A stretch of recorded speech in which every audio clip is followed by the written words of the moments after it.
Hello, birdie, birdie. This is Tzfat. After 15 days of continual rain.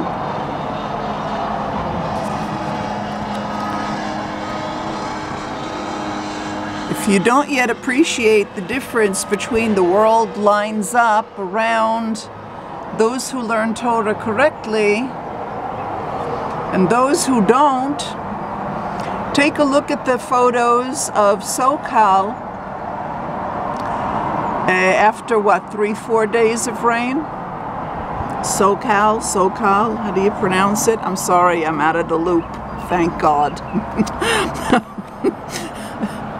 Anyway, this is our Tzfat. After 15 days of rain, nothing is moved.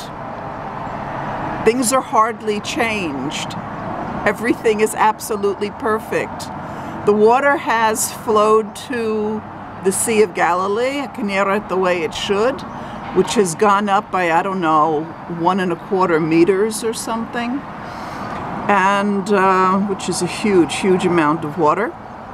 And here we are, enjoying perfect peace, and everything looks the way it always did. Are you beginning to understand?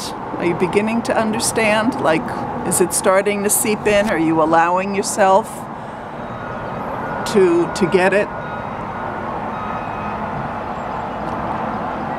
It's whether or not you get it is a matter of free choice. Your free choice.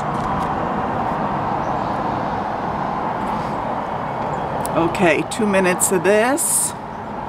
Then I gotta go make Shabbat. And Shabbat Shalom.